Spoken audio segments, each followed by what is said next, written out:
In 2015, they've tinkered with it.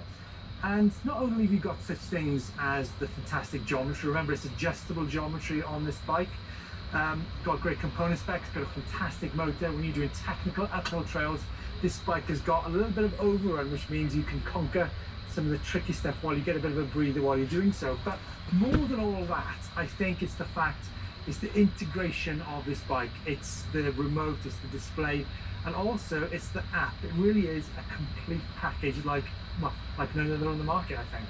Now guys, definitely the hot ticket for 2023 is going to be the ABS system from Bosch.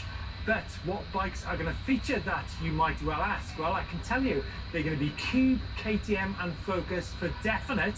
But don't be surprised to see ABS on some other bikes. But when you talk about Bosch, remember there's many other features as well, such as I don't know why I'm up here texting, 750 watt-hour battery. Yeah, man. Of course, I moved the camera, unplugged the cable, It's got Torque Plus, which gives you and the damn great thing range. died And of on course, me. in 2023, you've got new displays and controls.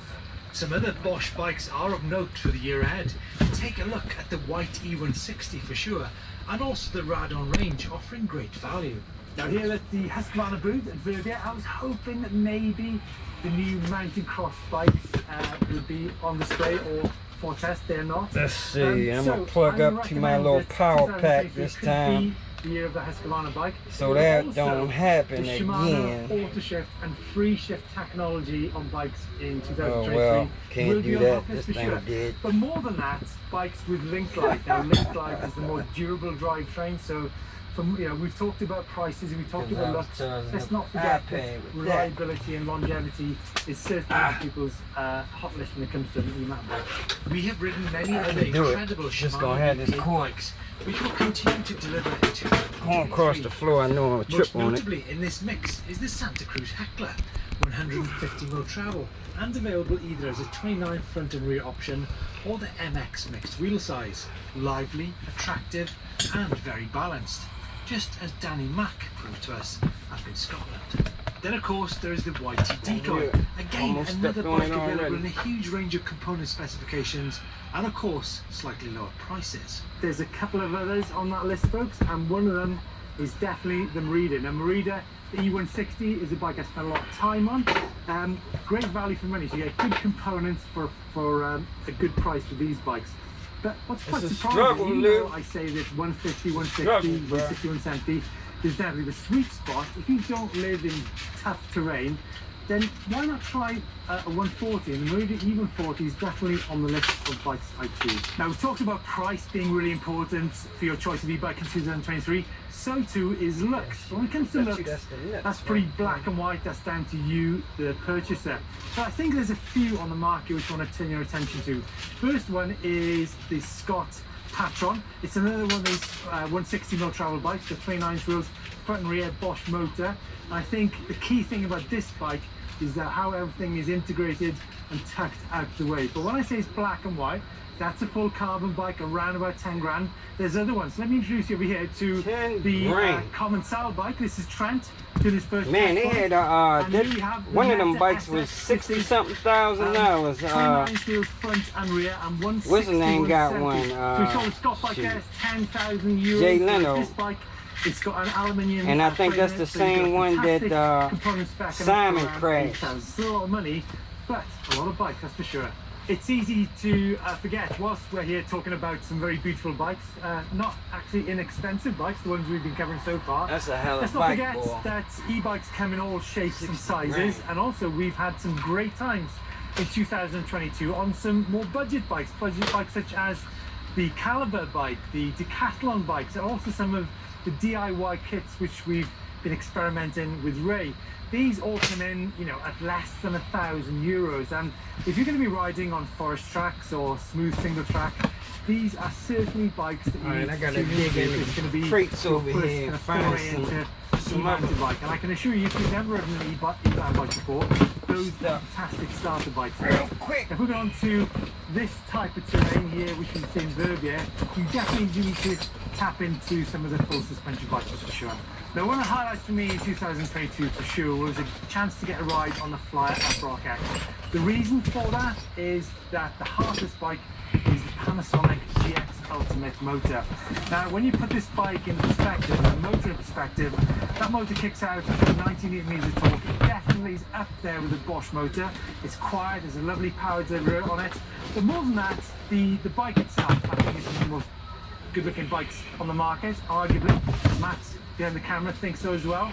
It's a great mid-travel bike, so great component spec, great price, and like I said, bloody good motor. However, the mid part of 2022 and going into 2023 has very much been dominated by the light to mid assist bikes.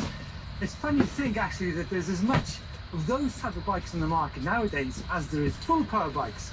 But of course, it's the recently introduced Trek Fuel EXE is one of those mid assist bikes. I hope you sent me that address, man. We saw in the summer then the launch of the Kazua Ride 60 motor, and we rode two bikes in particular which really did blow our mind. Yeah, One of those trying to make was small the talk Transition while Relay, looking for 150 mil travel, or the Transition Relay PNW, Pacific Northwest, at 160 mil travel. Now, the great thing about the Ride 60 system is it's got increased torque, and also it's got that very cool feature which is like a boost I knew I should have over, bought that which car. lasts for 12 seconds when you're tackling super technical in my terrain. hand.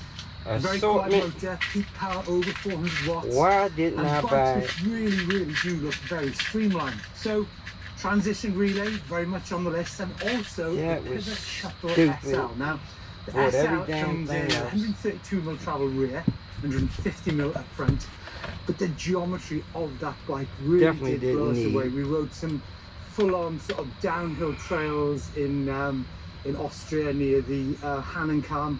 I mean, what a Look bike. at that. So And there two go the bikes there screws. sort I of did catch our find them. attention going into 2023. But there's others, such as Ain't that Trek something? Fuel EXE. Now, At least that I found features those. the all-new Uh-oh. TQ Block HDR McCain. 50 motor, 50 Let me meters see. tall, Let me move you. and I'm gonna move possibly you. one of the quietest e-bikes that there is on the market. Super compact again, 130 watt-hour batteries, fitting that down to very stealth. And again, it's the stealth thing which really stands out on some of these new bikes. The fact that we've got the controller and the display integrated into the top tube there. The remote on the handlebar, very stealth, but very usable at the same time. And lightweight bikes, you know, bikes such as the Kazua bikes, the Trek bikes, all under 20 kilos. Now, I think when we talk about these light and mid-assist bikes, they are very much trail bikes. And obviously there are others on the market. And such bikes as the Orbea Rise, which came out last year with an EP8 RS motor. A little bit more torque on those bikes, but nevertheless, they're very much a trail bike at heart, super lightweight. Of course, one bike which we've not mentioned yet is the Specialized Levo SL, which was launched a few years ago. Of course, the Lapierre EaseSC did come before it with the Ovation system, which was quite a lot less power. But the Levo SL is very much a trail bike at heart.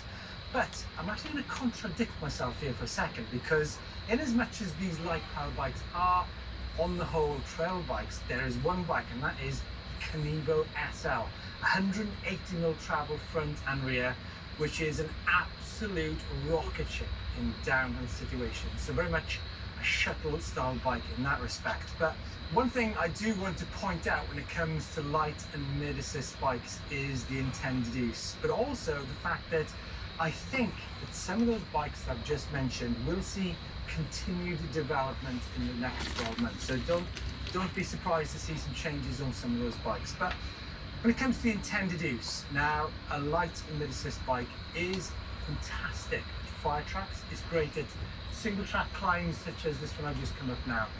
But when it comes to the super tough, technical, rocky, uphill, rooty terrain, then the higher assist bikes such as the Levo and the Rail and the Canyon Spectral, that is almost a different sport. But as a bike for trail riding, bikes such as this bike here, the Trek Fuel EXE, I can ride that all day long. And I've been so glad that I've been reintroduced to some old trail centres, because that really is.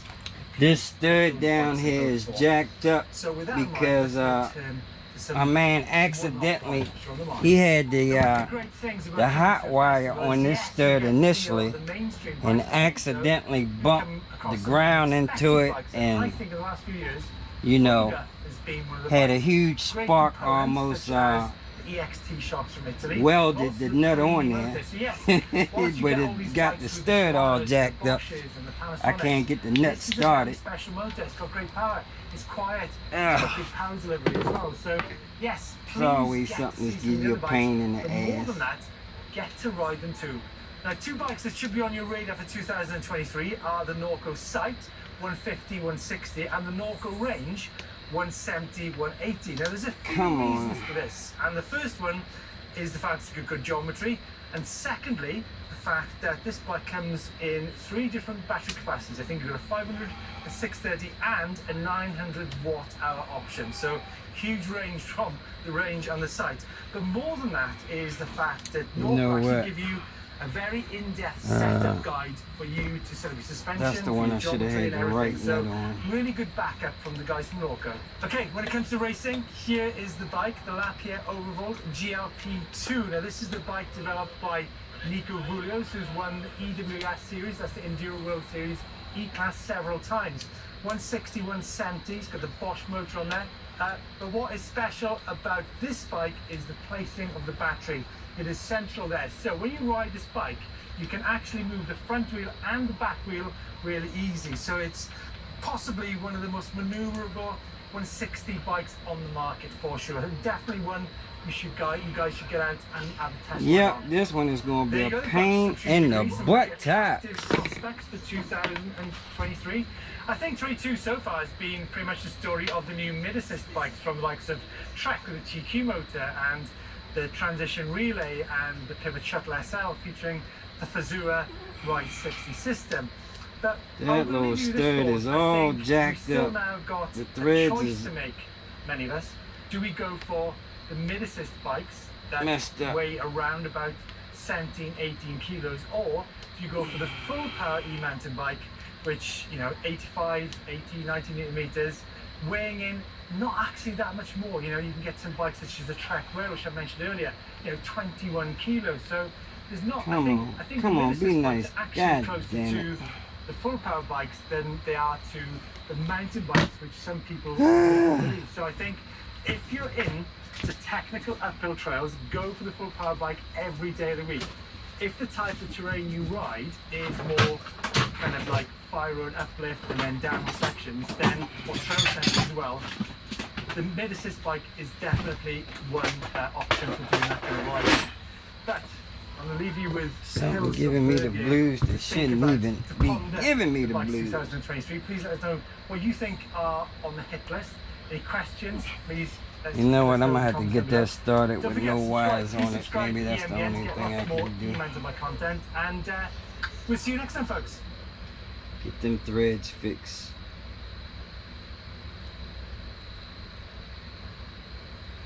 Wow, choosing the right EMTB, what a monumentally difficult task that is. Certainly by wandering around Garda and all the options available, just illustrates just how difficult it is. So in this video, I'm going to be using the Bosch motor and examples of bikes with the Bosch motor to talk about the kind of details that you need to think about when you're coming to buy. I can put it on the other post for now and put the ground on that one. That's what I can do. I don't need to be struggling. I don't need to struggle like that, y'all. CX motor in many parts of the world, and in the new smart system are able to offer bikes with great range due to the 750 watt-hour battery. Many options. We can struggle later. And of course an excellent backup service. Back at the festival, my first thoughts are on wheel size, and range. Okay, this little corner of cube actually encapsulates so many things that you need to think about when looking at your Bosch motored bike. What we've got here is an example of trail, which is 120, 130. Behind me, all mountain, 140, 150, and here enduro at 160. We can struggle later. So much to talk about. Shall we start off with maybe the forks, possibly, because we've got a 35mm fork, 36mm fork, and a 38mm fork. So what's up front there? You know, the capability of this bike varies massively between all these bikes. But the interesting thing actually is when we went to Northwest Scotland, I actually rode the Cube Action Team 160, 170 because this bike has got 27.5 wheels, whereas the 140, the hybrid 140, has got that's got 29-inch wheels. And I actually preferred riding that bike in northwest Scotland because the type of terrain there was lots of loose rocks, and the rollover on the bigger wheel was actually better in that type of environment. So my suggestion is, if you're doing kind of all-round sort of trail or mountain riding, that is actually a great choice. So that's an example that just because a bike has got less travel doesn't mean to say that it's less capable. But what I will say is, when you move to 160, 170 bikes, when you get into really, and we'll struggle with the hot and ground later on. To hammer that a little bit harder than say the 140 bike with the 29-inch wheels. Not that wheels matter. It's all about just, you know, the limits to what a bike and yourself is capable of. Now, there are a few brands of Garda that were not present, or we simply didn't get a chance to go and see them. The new Uno bike from Barcelona at 170, 160 mil travel is certainly one that we'd love to ride at some point, and also it's one of the longer travel bikes, but not one of the cheapest. But of course, there are other options.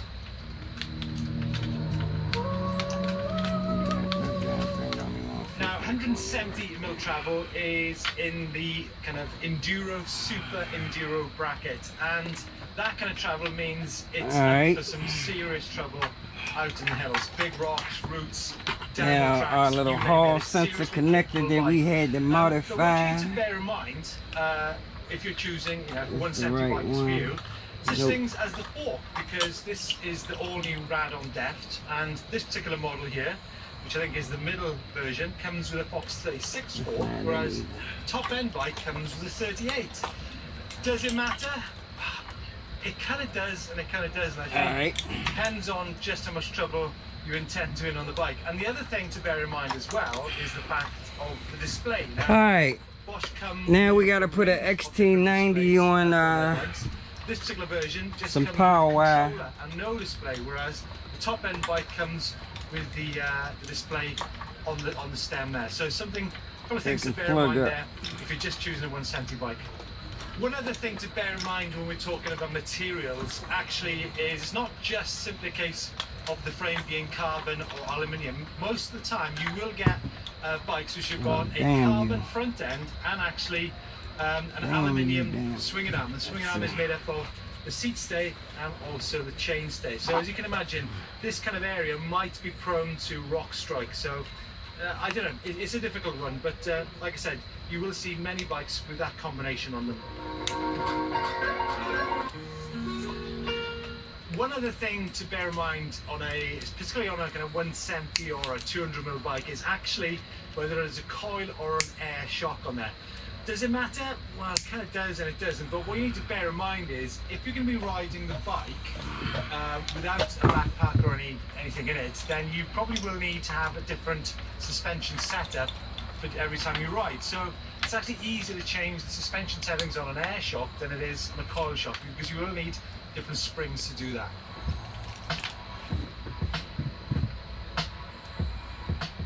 It's questionable, of course, whether you do in fact need so much travel, and many people seem to think that the Trek Rail at 160 mil travel is just right.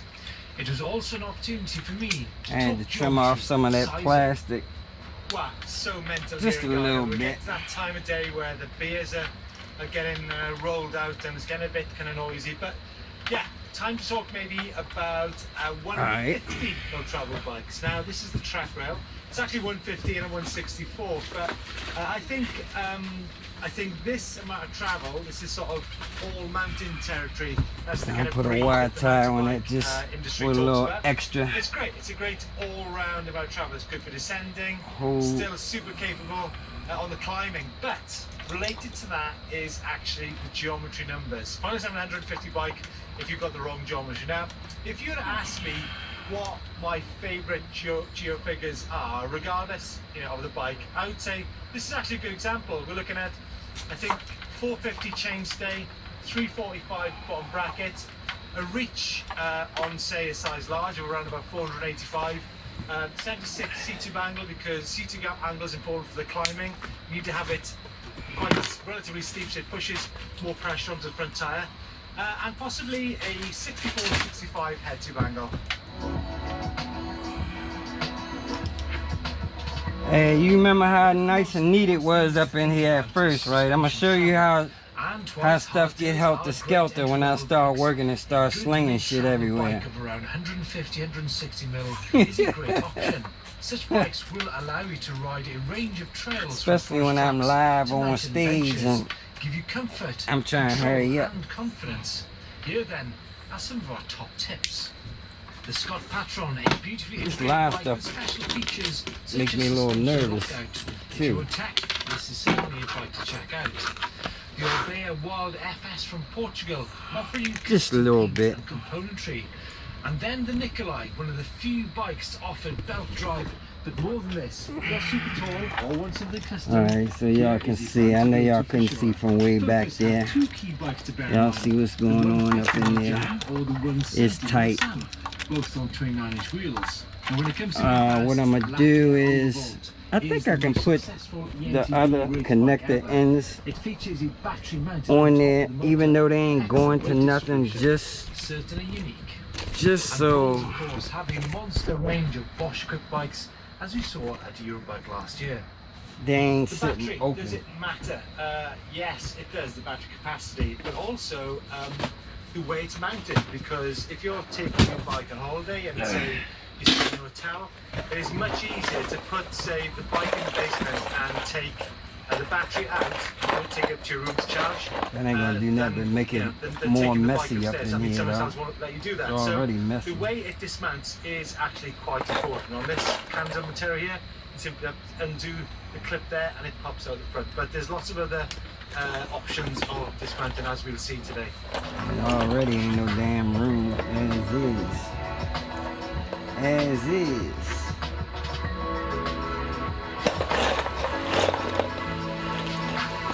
Okay, one of the big topics of e-mounted bikes is, of course, the battery. And does it matter? Well, yes, it does. Give you that. Particularly if you're a heavier rider, or indeed if you Alright. want to do some big rides. So this is the simple one. This is the steamer. So even though we ain't got no room, The 600 ain't nothing going to these right now.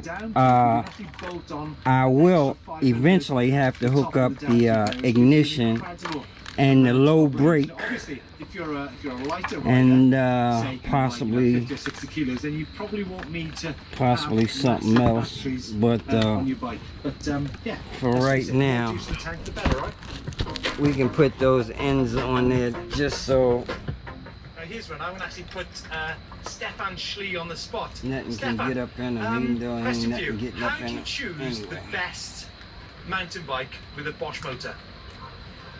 That's kind of like simple, a because I'm a terrible trial snap, rider. I and it want to won't have even an snap agility feeling when I'm on my bicycle. That There we means go. it must Nope. have the right size, the right weight, and of course a Bosch motor, the Performance Line CX smart system, yeah, like I have in my Mondraker bike, which you can see right there. It was suffering. see something. It was suffering a lot Maybe already we can today make in the EMTB. this- In the EMTB challenge, actually, I just saw on the results I'm 15th. But the reason why I could be that far in the front is just my lightweight Mondraker bicycle. And also not just the agility of your Mondrake, but the agility of yourself, right? Were you feeling agile today? I was feeling super agile today. I don't know why. No, it's because I went to bed actually at 10 o'clock without Try any this meal. other one. So I was feeling like a fresh frog in the morning, jumping around. So I think Stefan's message is not just about the bike, it's about how you can handle the bike as well. Thanks, Stefan. You're welcome. On the subject of Mondraker, well, the Crafty is a great example of another 150mm travel MTB with the added benefit of electronic suspension technology. They even do a 170mm version in the level RR. And of course, if you want to see one in action, check out our cliff climb with Bosch ambassador Stefan Schlee. Now obviously, one of the key things about buying an e-mounted bike is how it looks. Now, I can't actually comment, everyone has different ideas in this, but what I can tell you is that several times over the past year, the guys behind the lens have actually said that this is one of the finest rest of them fit looking tight. e-MTBs on the market. So while we're here with the Flyer Uprock 6, I'll tell you it's a Bosch Smart System bike, 170mm travel, 750 watt battery. Now one other thing to think about when buying your e-MTB is actually the componentry is fitted to it. Obviously, the different component specs is reflected in the price of the bike. So this bike has got the electronic SRAM system, or the SRAM access shifting on it. We've got some e-mountain bike specific parts in terms of like the seat, and yeah, rotors is a really important part of an e-mountain bike as well. This bike has got 220 Magura rotors on there. So if you've got a 170 mil travel bike like that, anchoring up is key.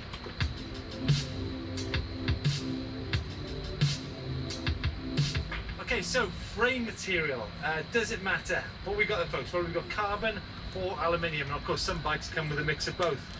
Does it matter?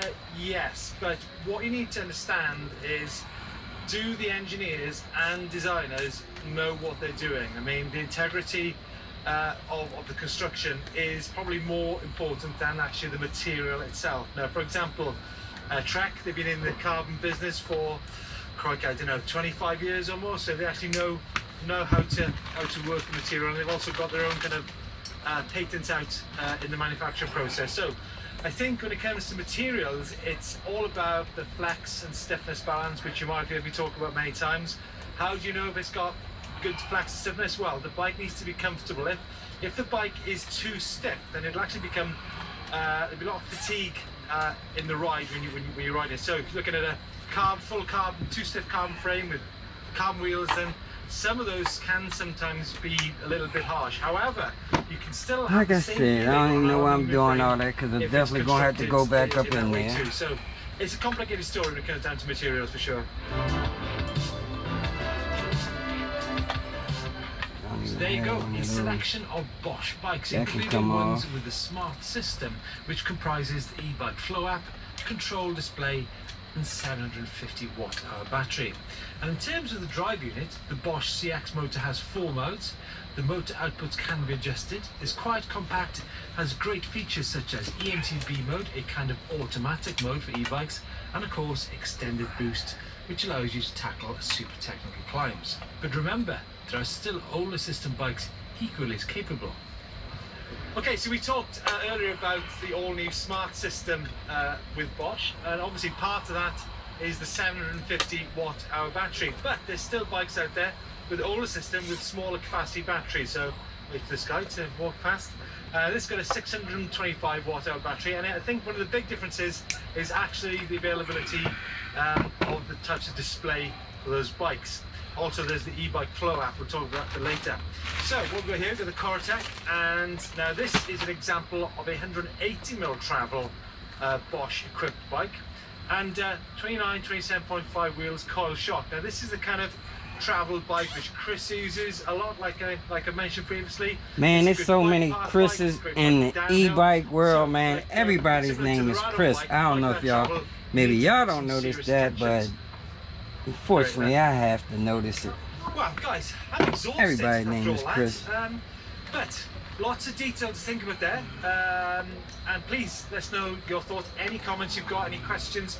Please get involved in the comments down below. But one thing is for sure, and that is, if you want to try different bikes, then a festival such as Garda or maybe Brixton or Rock Desert, it's a fantastic place to get that right in your head, whether it be wheel size, travel, geometry, battery, you name it. This is the kind of place to work all those questions out.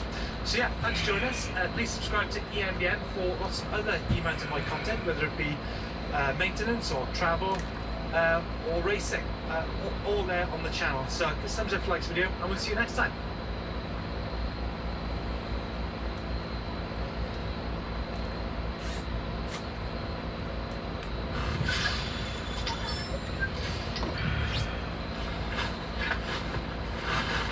I wonder if the flight is in. Ah, Ray. Ah, you are in. I want to pick your brains from. I've got a bike for you.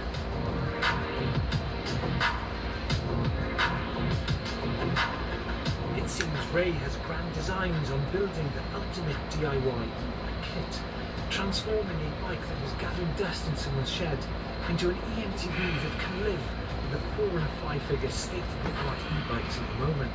He will be using the mid-drive readily available. I'm just going to put a little bit of tape around this. Connector. Try to keep a little water out of it. You know, it's supposed to be a waterproof connector, but suitability, We're gonna give it a little bit extra. Hi Steve, I bought you a bike, a Squash Mega green bike.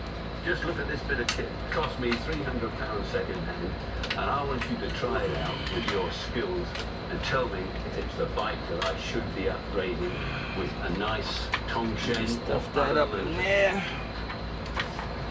Wow, there she is, about to go out on this maiden voyage to see whether it's suitable for job in hand. And At the request of Ray. that's his charge.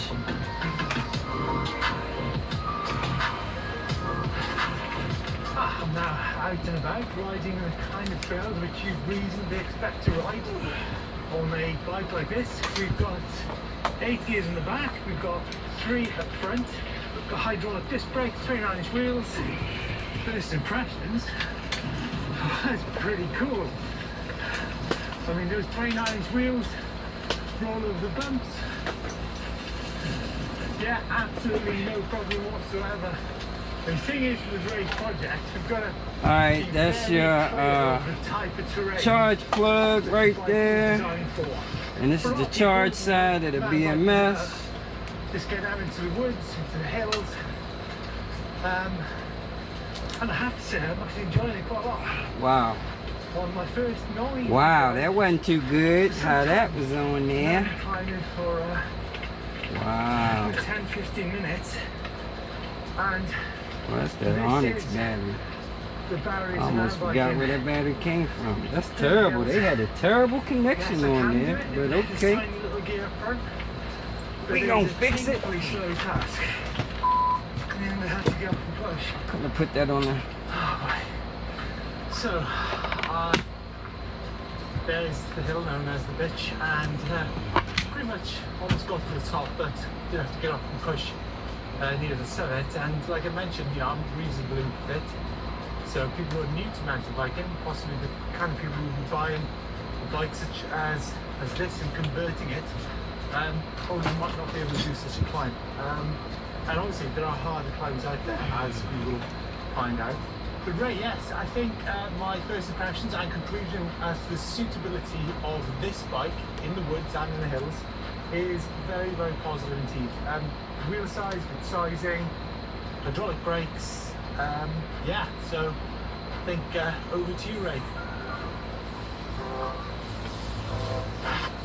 Well, Ray, I have to say, I am mightily impressed with this bike, and I think it is certainly up to the task in hand. Alright, so like I said, that's our charge side.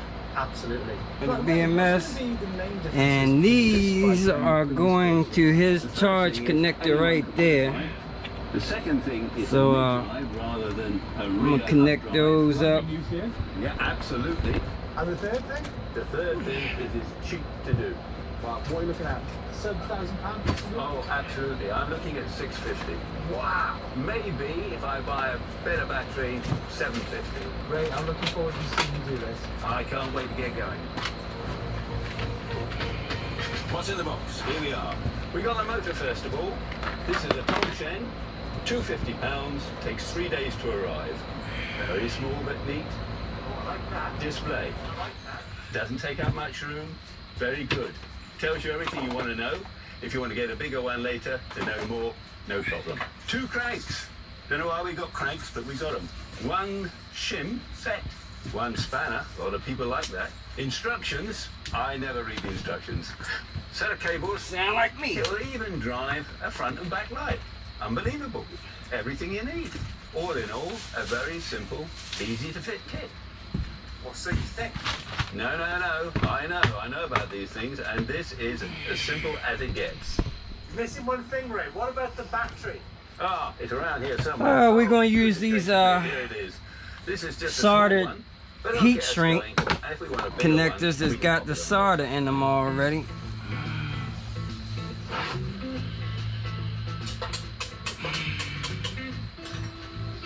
Why is it I've holding taken the these? bottom bracket out, and I'm going to replace it with the motor.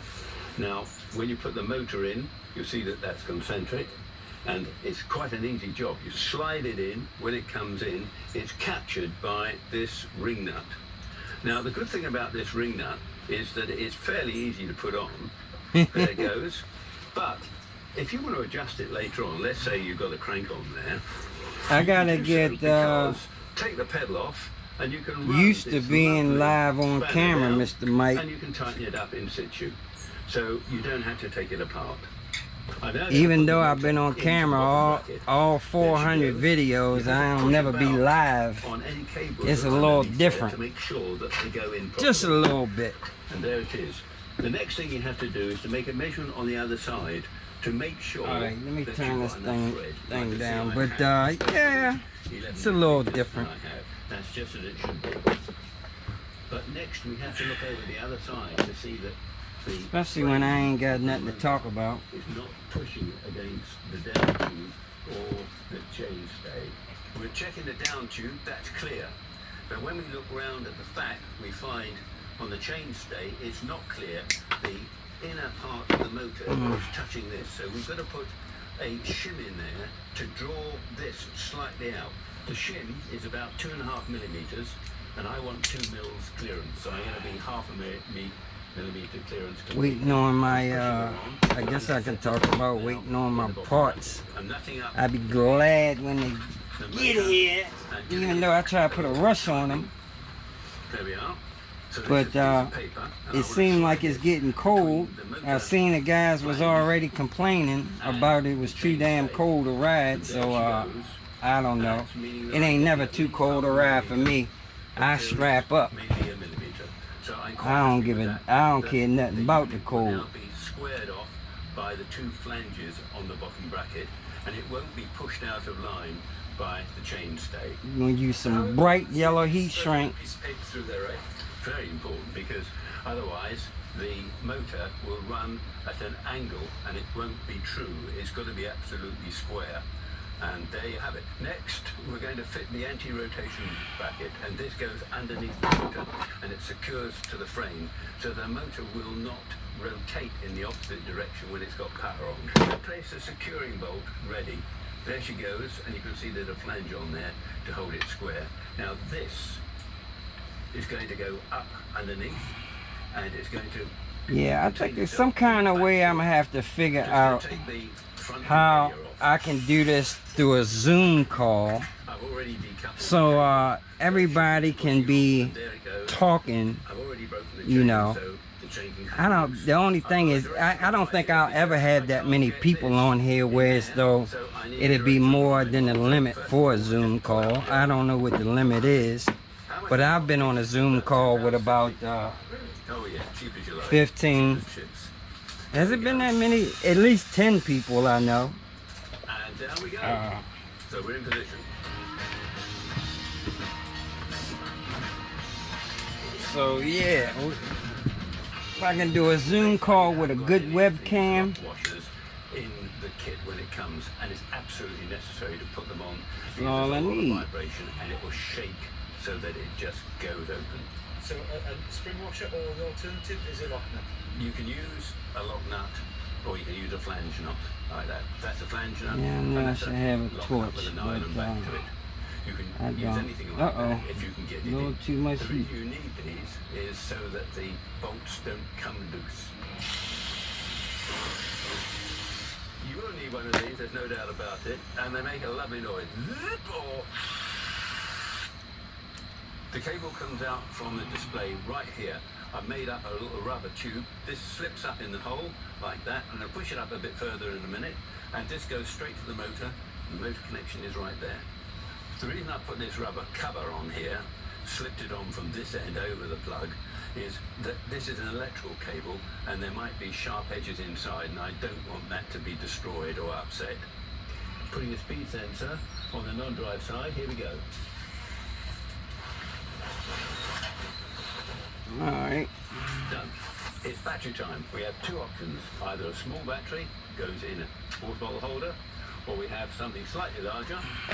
This is a Halon type battery, and it goes in a sliding holder.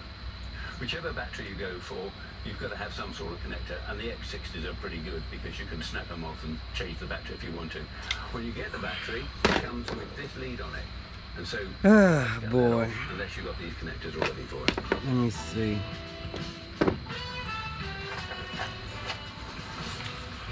And there she is. It's all yours, Steve. it a good ride. Maybe, I'm sure everybody has seen these, but if you haven't, these are the heat shrink that's got the solder inside in a little round disc, and all you have to do is put a torch on it, preferably a little torch. I don't have, my little torch doesn't have any fluid, so I'm using a regular lighter, but yeah, and it, you know, it makes it real convenient, especially for some of you guys if you can't solder. Even better. On a bike of this type, there's 4 power settings on the bike. I'm now, but I mean, I don't recommend it for 23 kilometers now, as you can see big on the work. display. But you know, this is the charge side, so this will be quite a test. it's good enough for the charge side. Little Tom Chen motor, 250 quid, 350 pound frame or 350 pound bike off eBay, 29-inch wheels, hardtail, bit of a nose drip there. So the first hill, and guys, I normally put some up this hill for 20 years, and this bike is flux actually making really light work of it. paste on it, but We're now returning to the track which I rode this bike in without the motor and battery. I'm going to see how it handles in comparison. Conditions are a little bit wetter than they were, but nevertheless I should get an idea on how it performs. First fault I found. There you go. Now what we've got here is the chain has derailed. I try to wait until I see the solder melting. When I see the solder melting in there, I know it's I'm guessing pretty good. I keep the heat on it just a little bit longer. Let me just get that round there. Oh, this is quite Did easy my to heat fix. shrink? There's God not a problem, damn it. There's no multiple. Oh, why y'all ain't tell me y'all saw my heat shrink fall off? I know somebody saw it fall off. Clutch mac on the back there to keep that chain on the front there, or maybe even like a guide up on the top there to keep the chain on. It's still hot, Okay, guys, so I we can have pull it now apart. transitioned onto some forest track and I know one of y'all saw that. the place Could have I saved me was without motor, from having to do this known over. as the bitch. I'm in full power mode on the very dinky display, and I've got to say, this is like 100 times better. I mean, if I wanted to, I could still gas it and have a good workout. But I know Lou saw it. Oh, Eagle Eyes, if he's still on here. are a massive hurdle to the sport. And this bike actually He don't miss nothing. to get up them. Like I said, I'm probably the gassing a little bit hard, so just need to back off a little bit. But previously it was such a grind up here. Whoa. Any negatives? Well, Oh, Lou don't miss this a motor beat. won't be as powerful as say a Bosch I'm gonna do or it a this Shimano time. or Put or a some Brose motor, but it's not actually far off. flux I mean, I paste think on this one of the things hot I've wire. changed so far is the fact that it's actually got quite high gearing on the back here. I mean, I'd probably go up to, you know, a 42 or a 44 on the back, or maybe even change the chain in the front. I put a seat dropper on it. Oh yeah, you forgot, huh? But it hasn't held me back, like I said earlier. I think if you're Well, you should have called me. You know, sub £1,000, that is it's a dream. It's a dream bike. I just so wish I'd have been able to have. That's alright. I'm gonna forget to send that UKC one too. How about that? It's a bike which is far superior to bikes of that era, I can assure you that. But like I said, there's a few things I'd like to change on it now, including the gearing and possibly the seat. So maybe via a few pieces of single track back to Ray's house to have a catch up with the man himself. What legend.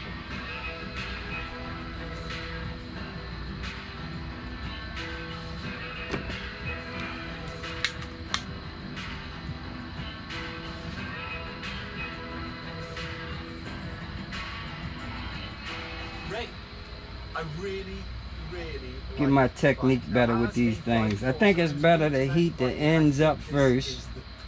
Let them shrink on the wire so it's holding them together. Let that cool down so it's holding the two pieces together, and then heat the solder part up. Oh man, look like I'm ready to run out of fluid on this thing. I think it's the perfect solution for me. Oh, damn it. Wait a minute, I got another one. On the bike.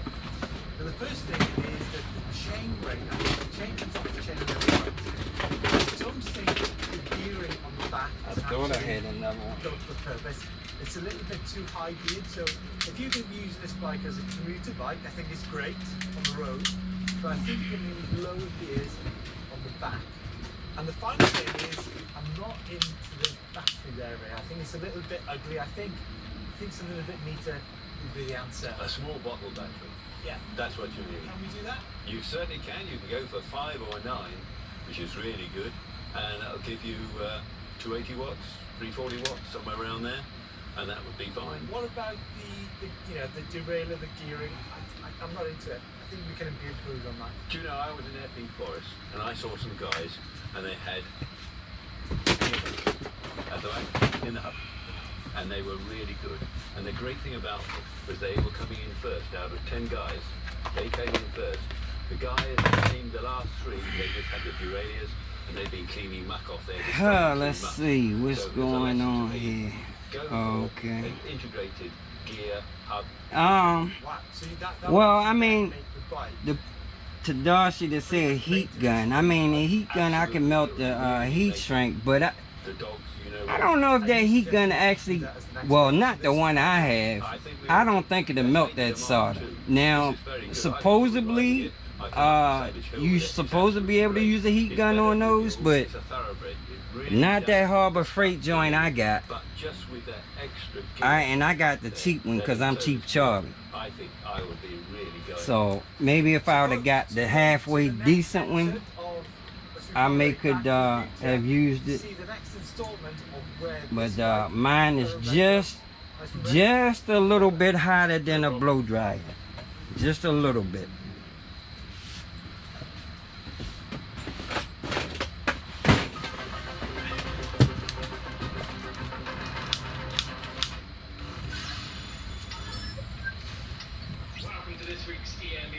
We have got a packed show coming up for you guys this week, but first of all, let's head over to Italy, catch up with that man, Steve Jones. All right.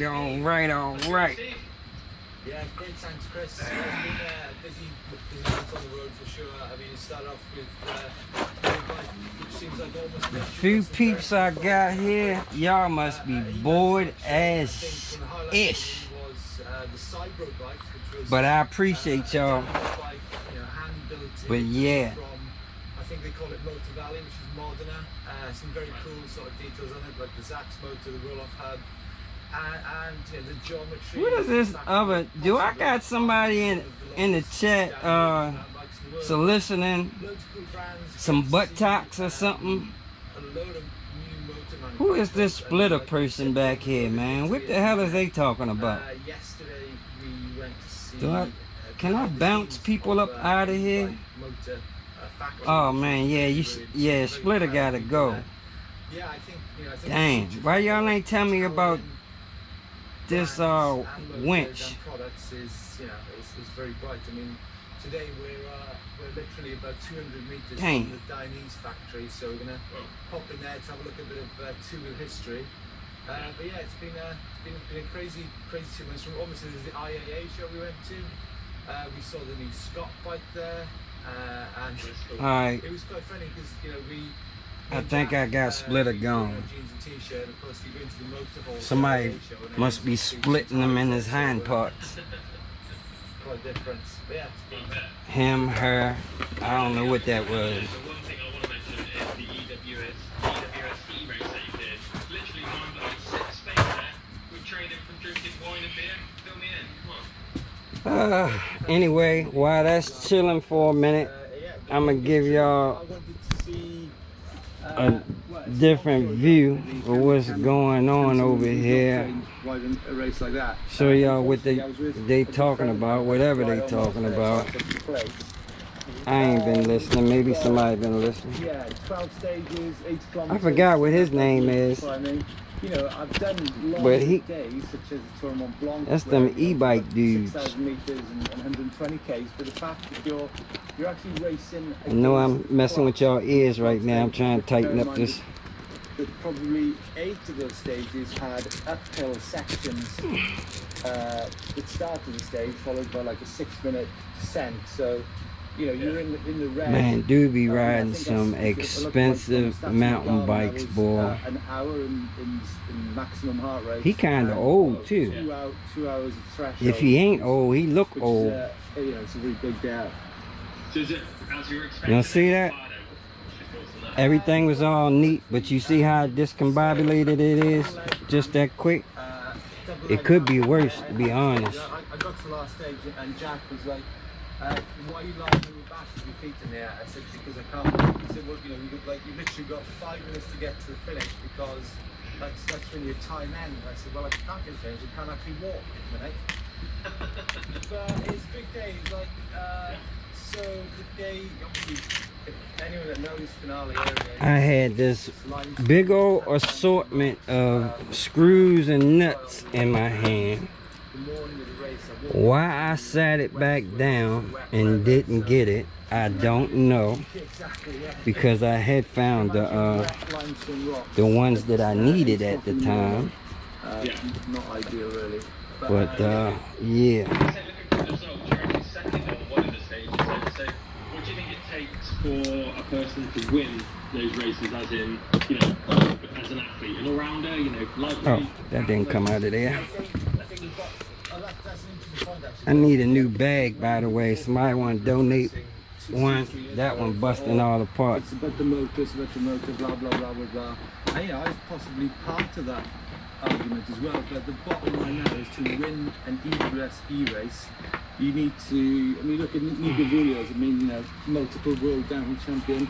You can't just be lightweight, although being lightweight certainly is part of the package that enables you to climb good speed. So you're looking at the weights of the top riders, they're all around about sort of 55 to 60 kilos. Chris, I don't know if you watching, but I do notice you got a horn button up here, and you ain't give me no horn.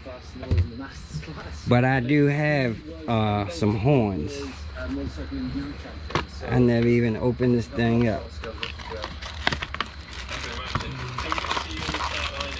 So you know you my main man. I'm gonna hook you up with a horn, just because.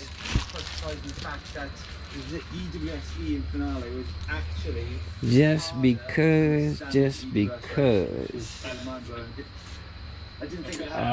Let's see, what else can I do?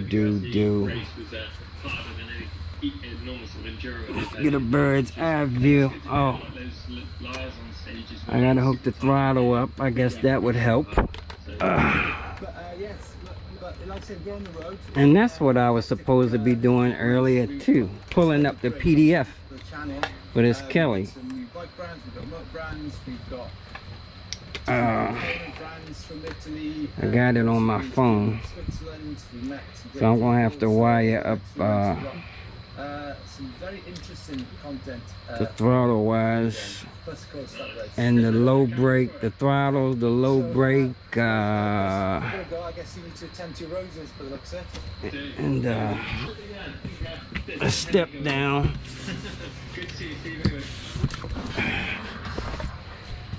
For this horn. And don't worry, Chris, I got one of those too. I got you, buddy. Mark, you know a little bit about this one, right? I do, actually, yeah. I was lucky enough to see this bike in its very early inception. Alex, the guy who built it, brought it around for me to see. Y'all know these my favorite drinks, right? Oh, that look kind of nasty how I dripped it all on the side there. You see I got 2 more sitting up there waiting. That's why I'm fat from actually drinking them damn things, but they just so good. No, I ain't sick. I know they for people who are supposed to be trying to gain weight, but I love them damn things. I like the inshores, the real ones. But I buy those from Walmart, the off-brand ones. They taste just as good too. Drink them by the case. It's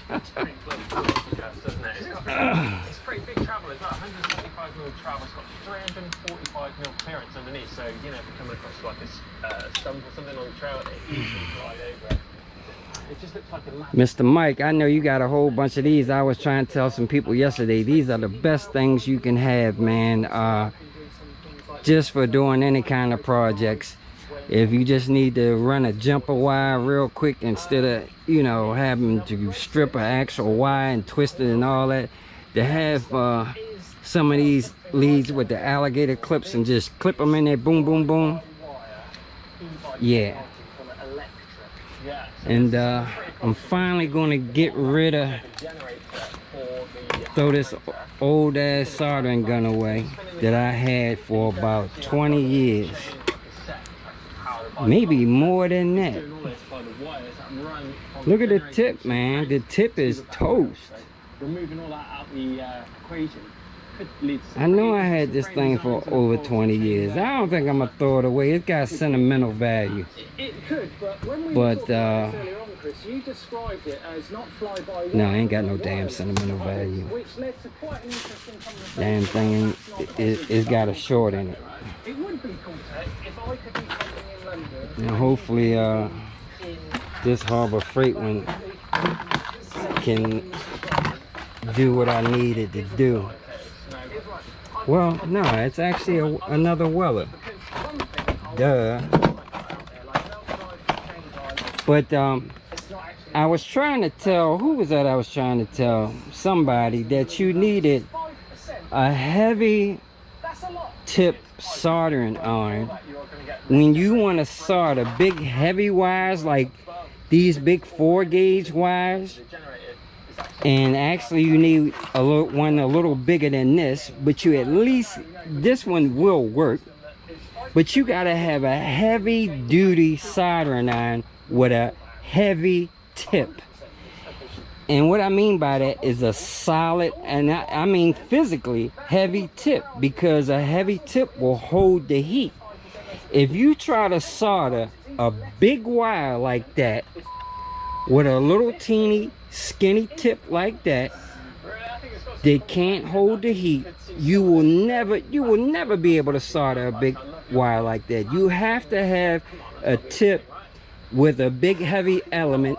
This soldering iron also has a heavy duty element inside that holds the heat, because when you're trying to solder with a little small skinny tip like this, or a little small skinny soldering iron like this, man, a little 25 watts Radio Shack. Now that's how long I had that, because Radio Shack don't even exist anymore. I don't think so. I think all the Radio Shacks are closed down. But yeah, that's for light stuff, just like this solder station is for light stuff. Look at that little teeny for circuit boards and stuff, fine soldering. But you cannot solder anything that's thick like this 4-gauge wire unless you have a heavy duty soldering on like this.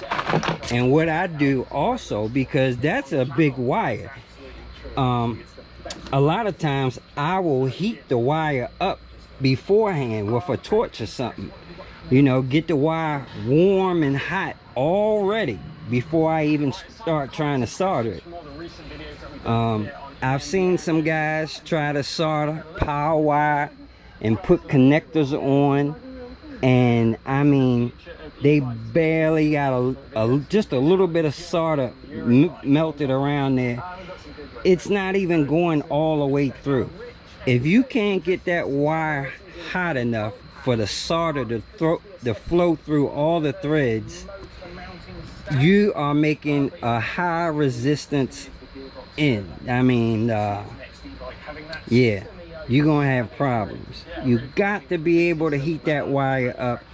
I mean, you'd be better off trying to solder with a torch anyway than trying to solder with some little rinky-dink stuff like that. But anyway, I'm just putting that out there so people know if you're gonna be soldering stuff like that, and it's got some big ends, I don't know where my ends are right now. I gotta think about it. I didn't move stuff around, but yeah. Anyway, would be great if the industry adopted standard welding pattern, like Richard said. The motors then continue to consume. Very exciting to see the Revonte. Y'all didn't see that? Gears and derailleurs. This cluster's such a highway. Yeah, I think I left that in the house. I got a little box with some terminals in it.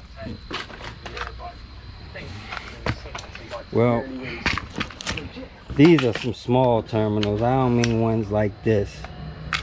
I mean some big heavy duty terminals. Nope. But basically,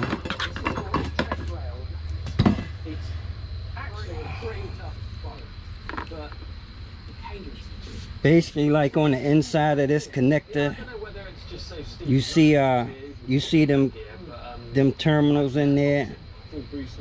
You gotta solder stuff like that, man. You gotta have the right equipment to do that, the right iron. You cannot be messing around with no Mickey Mouse soldering iron with that kind of stuff. Anyway, all right, so let's see.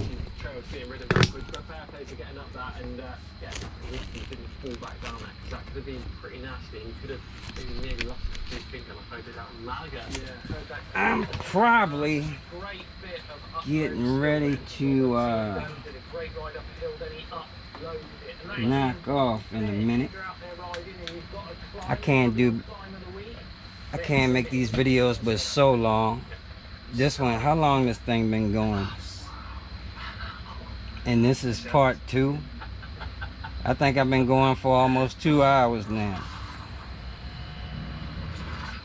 Okay, you're here in Almaco in Mexico on a Specialized Turbo Levo. Afternoon ride with a good friend, Swiss living in Mexico. Y'all seen that Mickey Mouse heater, huh? I gotta have something out here with me, man. And I ain't talking about for no criminals, man. I got the woods back there. I be hearing all kinds of woo woo woo woo and all kinds some crazy stuff back there.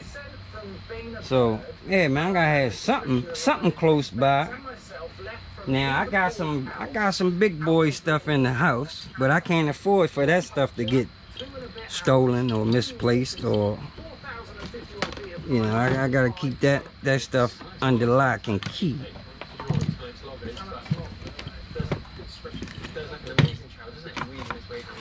Anyway. Oh, y'all check this out. Check out these carbon fiber panels. Yes, sir. My man, can you tell that was carbon fiber? Listen, that's carbon fiber all day long. This is from David, and it's his giant rain. Let's see. I guess I can. 36-volt, 500-watt-hour battery, which is you can hardly notice. I think it's too much more I can do right now. To do that throttle, I gotta pull that PDF up.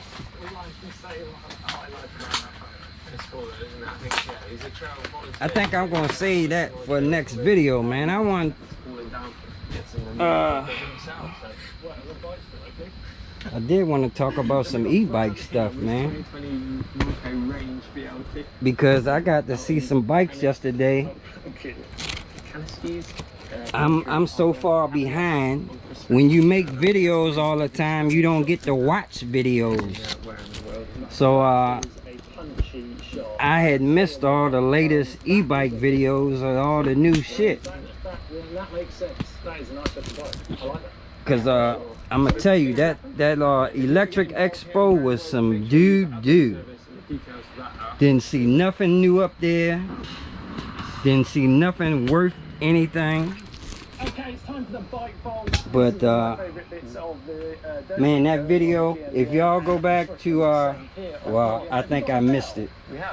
The beginning of my first live feed, I had that video on with the 2022, the new e-bikes, and they had some serious bikes on there. Matter of fact, I will put the link in the description later on.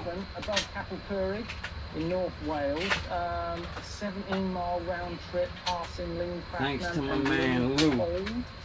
Back to Capel. I went on an adventure in Capel. You don't like the cake bike, man? And boy, did they show me how. I mean, I wouldn't have one either, but Really, I nearly killed them. I don't think they too bad. They look like they heavy as crap. And flat lake in the background. Absolutely amazing backdrop. What are you thinking? It's gotta be super nice. Super nice. I checked this out from Thomas. He's got a Trek 9 a few miles outside Alright, Gothenburg in let me see. Sweden. 32-kilometer ride in wonderful weather and nature. I think that bike on that backdrop again, I think you can't beat the lake, can you? With the sun. Cardinal wall broken from the GMDM side zone. Oh, thanks.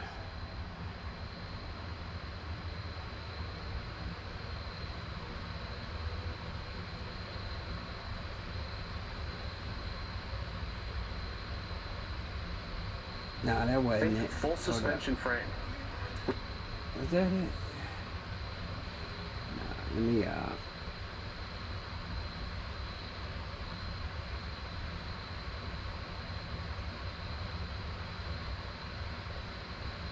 oh, right here.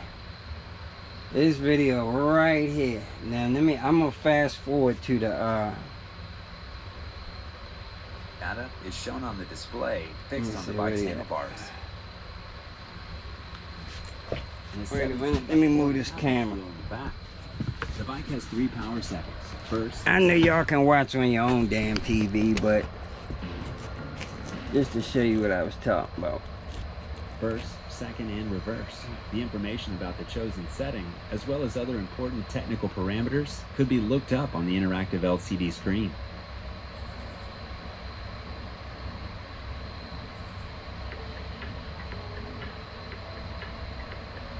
Which one is this? That's the...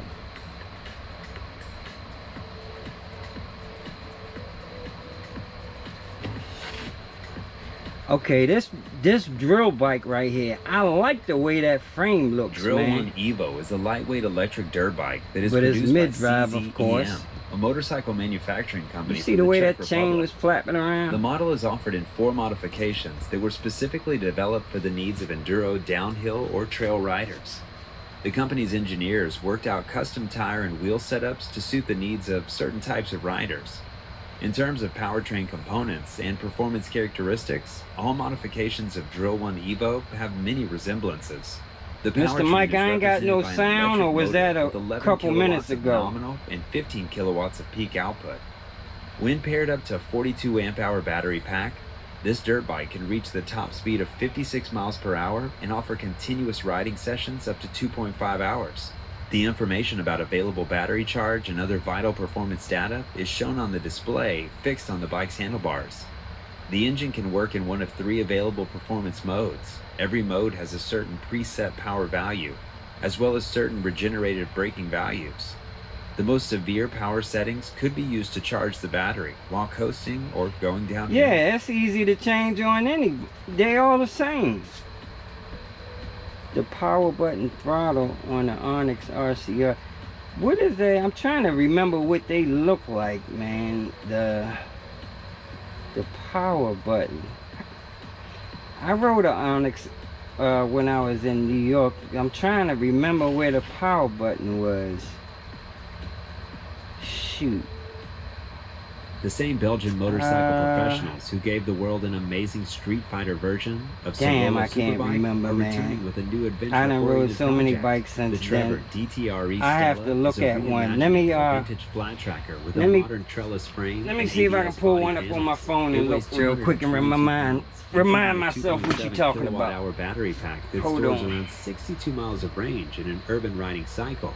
This two-wheeler is But yeah, compatible with to a answer 3 that kilowatt question, fast it's charger easy. that could top up the battery to the full in 60 minutes. The machine gets a brushless DC3 motor with 11 kilowatts of power, a premium suspension, Behringer brakes, 19-inch Hahn wheels, and Dunlop tires. Reservations are available for an off-road only and street-legal version of the bike.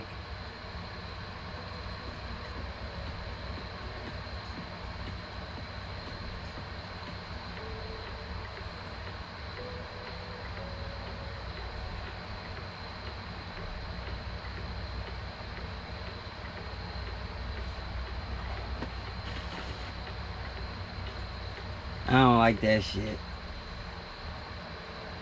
EMX XF30 is an all-electric motocross bike That that's definitely currently looked being like a developed by regular dirt EMX bike. Powertrain Company and a battery supplier called Elio. Their prototype is currently based on the bilateral beam aluminum frame that was borrowed from Yamaha YZF bikes. The chassis was fitted with an innovative powertrain, Who is that introducing the to ask benefits me of that instant question? power delivery and Hey hassle-free man, maintenance associated with I gotta electric remind motor myself powertrains. what that The bike's Onyx powertrain dash consists look of a like and the liquid-cooled power electric button and motor all with a that shit. clutch-free, I'll get back to single-stage you, bro. helical gear transmission and a high-density battery pack. The motor output is rated at 30 kilowatts, while the torque parameter at the wheel reaches yeah, it's definitely 531 easy. I pound-feet. tell you The what, battery man, capacity is equal if to you need me to 4,500 do a video watt-hours, call and the with you to manufacturer change it, suggested it you should got provide you up to got 2 one in hours of mind riding what in kind you want to endurance mode. use, or When fully you want me to discharged, you recommend would need one? to I keep the mean, we battery can do hooked it to the on power video outlet for chat. about 1.5 That ain't no hours. thing. Other noteworthy features of this model include KYB spring-type fork with speed-sensitive damping and 310 millimeters of travel. Look at that shit, A KYB 18 rear grand. shock with They crazy. 318 millimeters of travel, hydraulic disc brakes, and an advanced liquid cooling system.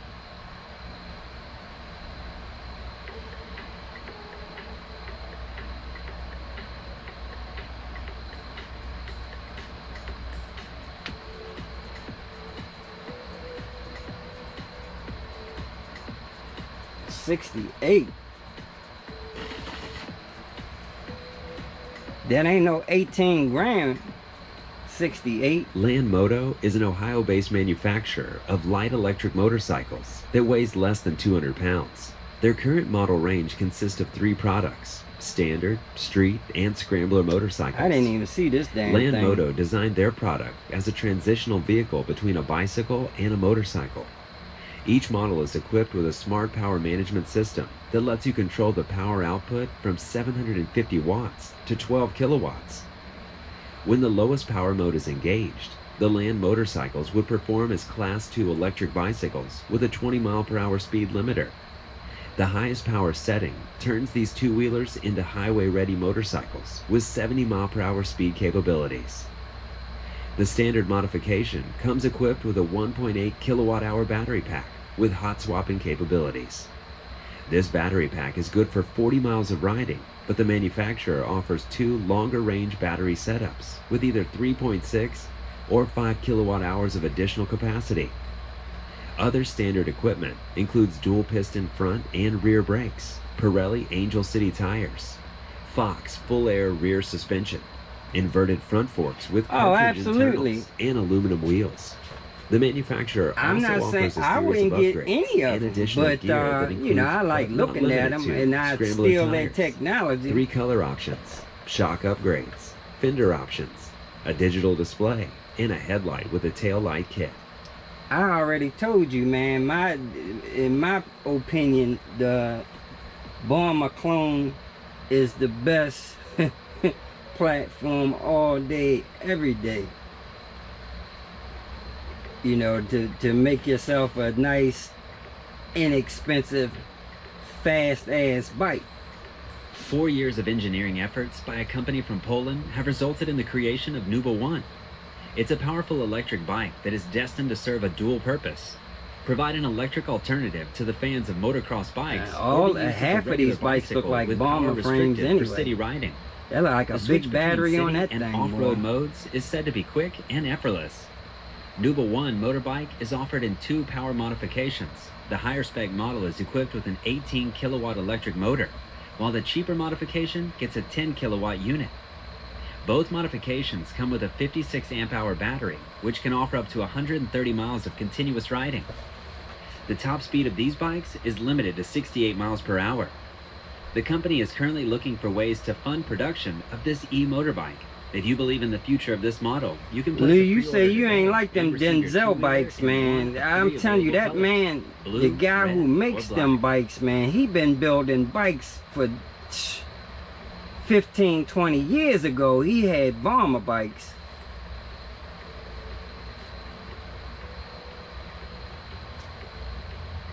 Now he got that one that's carbon fiber. Our team is working hard on bringing the latest and greatest news from the world of electric two-wheelers. If you'd like to support our efforts, please subscribe for further updates. Matter of fact, let me wait a minute. Let me go back.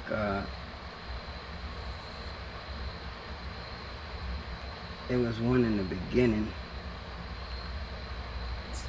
The power to the bike's wheels is to be supplied by means of a 6 kilowatt brushless DC motor. This motor unit is capable of propelling you to the top speed of 68 miles per hour, while the initial sprint from 0 to 37 miles per hour takes just 3.5 seconds. The bike's equipped with a 2.5 kilowatt hour battery pack, and its overall weight would be about 150 pounds. The installed battery pack is set to grant you the riding autonomy of about 55 miles between charges. EV1 was designed to support a variety of customizations, including a 12-position adjustable seat, 6-position adjustable foot pegs, as well as a variety of settings that allow you to control and adjust the motor output. This new electric urban mobility vehicle packs some interesting specifications and exciting engineering solutions. But how does it compare to the other upcoming models, as well as those that are already available for purchase? Let's take a closer look.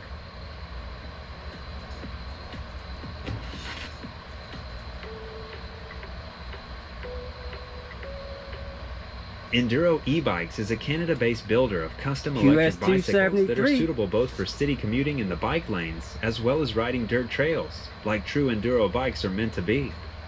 Their flagship product is powered by a 12 kilowatt rear direct brushless motor that can propel this two-wheeler to the speeds of 68 miles per hour in off-road conditions. This powerful motor is coupled with a 72 volt, 48 amp hour battery pack that offers up to 60 miles of pedal-free riding. In order to comply with NC road regulations, this two-wheeler has a low power setting that will turn off the motors and let you ride it as a regular bicycle, or provide strictly limited electrified support via an available pedal assist feature. Being a custom e-bike builder, the company offers a large variety of upgrades, letting you fine-tune your ride according to your needs. On the checkout page, you'd be able to upgrade base controller to an intelligent Sav-Baton. Decide whether you want a regular or off-road tires, pick between standard or downhill forks, upgrade to the RockShox rear suspension, choose between a variety of brake options, include quad-piston hydraulic disc brakes, upgrade from a bicycle seat to a motorcycle-style one, and much more. The creators of this bike also take safety and security seriously, so their bikes can be equipped with front and rear lights, a horn, turn signals, as well as a GPS tracker and a security system with an immobilizer.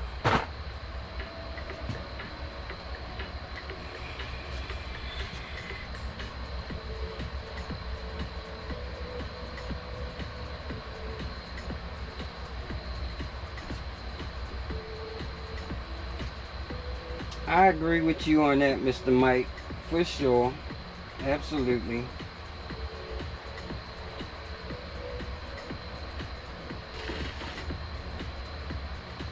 I just don't, as far as mid-drive, I think I eventually will get a mid-drive bike, but it would definitely have to be belt-driven, because I can't stand that noise. I like the stealthiness of that direct drive, man. My bike was totally silent. It made no noise at all.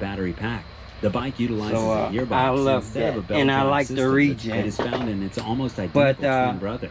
and its I base would definitely do a modification, the model is mid-drive shipped if I with a wanted 44-tooth strictly rear a sprocket trail and bike. a rear wheel that measures And 19 by maybe if I 1.6 could inches make with a an trail 80 bike 119 tire. Speaking of the front and wheel, I it's a 19 got to by enjoy it, 1.4 maybe I inch like wheel it, with a but 70 you know, 119 tire.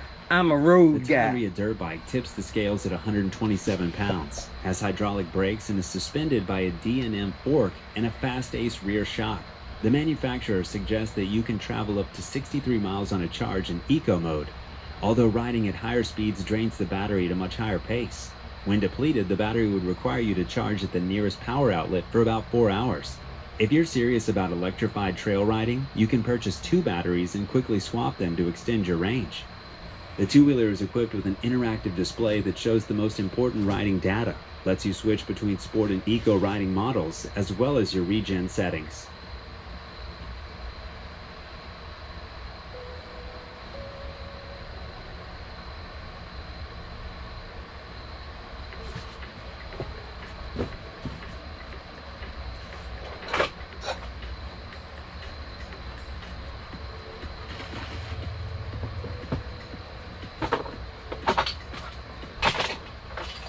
Ebike is an uprising manufacturer of electric bicycles from Ukraine that's starting to attract the attention of the international scale, thanks to their enduro and off-road oriented motorbikes.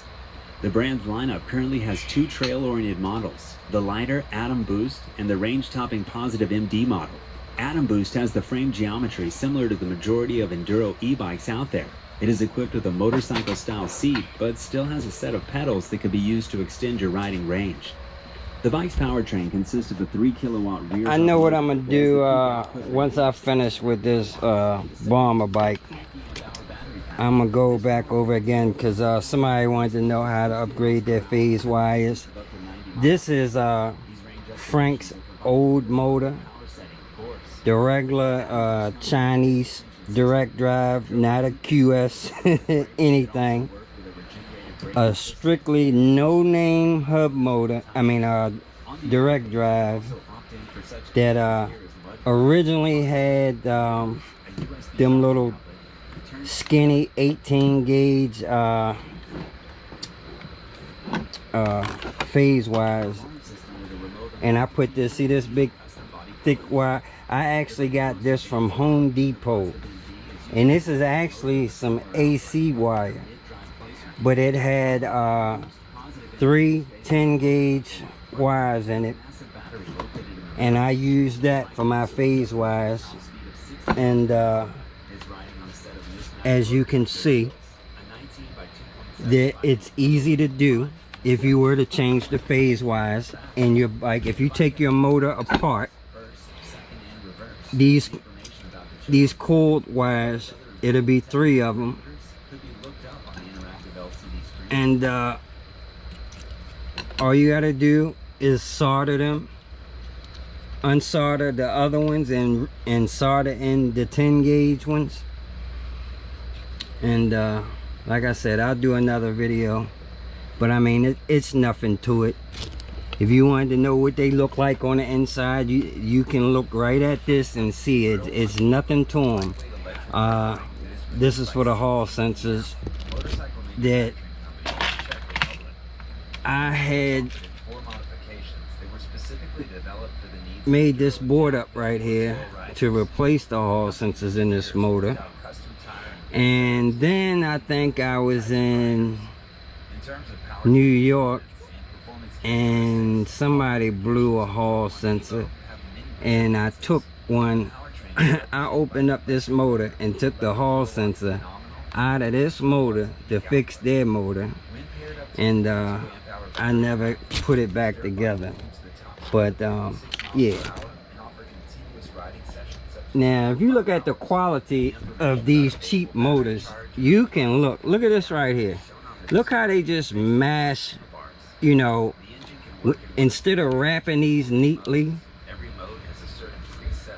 you know, like them 3-turn and 5-turn motors. That's how many times they got this group of wires wrapped around each one of these little iron blocks, and they wrap it around. But whoever wired this motor did a terrible job, and I'm pretty sure a whole bunch of them are like this, and they had a whole bunch of excess, and all they did was just mash it down. So when you talk about the quality of QS motors and all that, I mean, you would never see that on one of those type motors. Not that that actually makes a big difference. That probably doesn't, I mean, it may affect it just slightly, but you would never notice it. Like I said, this was Frank's motor. And I put a whole bunch of watts through this cheap ass motor, boy. I can tell you that. But yeah, right now Frank's got a QS205 on the back of it now. I think that last video I did. Now, as far as the difference, when I went to the QS205, I think my last speed test on Frank, I got like 53 miles per hour out of this cheap motor right here. Then I went to that QS205, and I think I got 56 miles per hour. However, I could have, now knowing what I know now, I could have got a whole lot more speed out of that 205. The fact that I had that Frankenstein battery all, you know, rigged up together, I wasn't getting nowhere near the amount of current flow that QS205 needed. If anything, and I still had that little 45 amp controller on there. So I got 56 miles per hour with 72 volt, well, a 70 volt system, fully charged. It was like 80 volts. So yeah, 53 miles per hour on 80 volts with about 45 amps. Now, if I put, you know, a Saviton on that QS205, I'm pretty sure Frank could easily do in the low 60s. You know, 62, 63, something like that. But, yep. Anyway, man. Let me see. If anybody got anything else to say, I'm about to shut this thing down. Your next build will be a rear gearless and front hill climbing Zonda motor. You know what? I want to make an all-wheel drive, Mr. Mike. See, you typed it before I said it. But yeah, an all-wheel drive bike. I don't know if I wanted to make Frank all-wheel drive, but imagine a bomber bike. Now, you don't need a 273 on the front. You can put a 205 on the front and had a 273 in the back. But man, talk about some acceleration, especially if you can get enough battery power to both of those motors, boy. Woo, that thing would be mean. Winter Frank.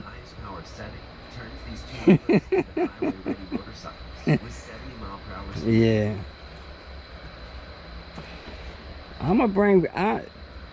I'm definitely gonna bring Frank back to life, and you're right, for wintertime, because I'm not gonna be riding no bomber bike on no damn snow or no ice.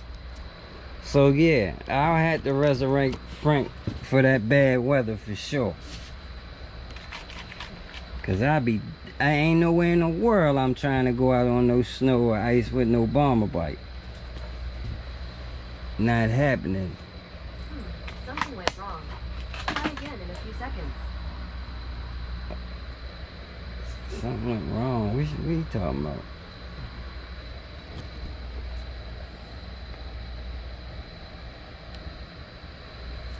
Yeah, what time it is? 11:14. All right, fellas, I'm gonna get on up out of here, man. I'm tired. It's been a long day for sure. We're gonna finish this thing up tomorrow so Smokey Seron can have at it. Like I say, man, the man is extremely patient.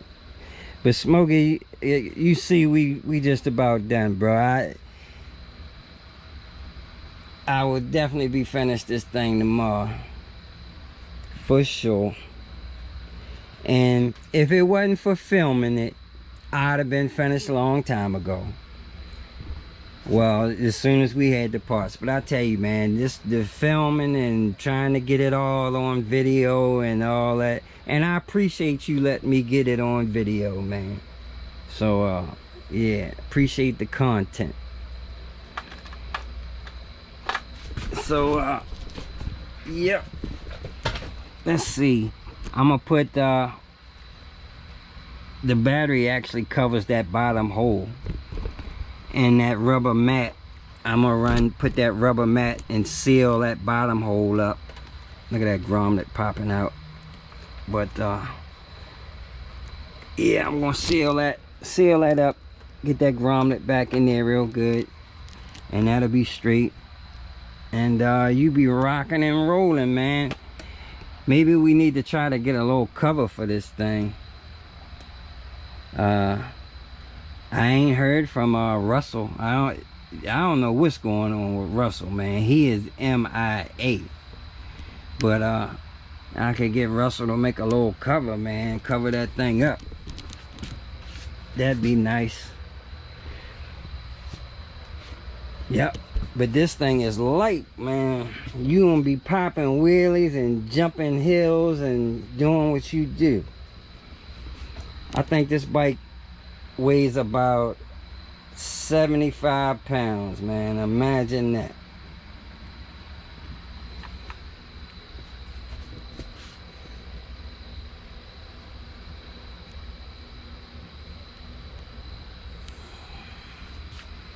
Yep.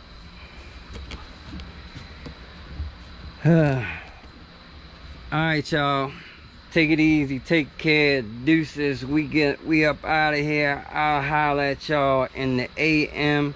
Peace. I appreciate y'all hanging out with me for a minute. Y'all take it easy, take care. We are OUT out. If I can figure out how to turn this thing off. Let's see.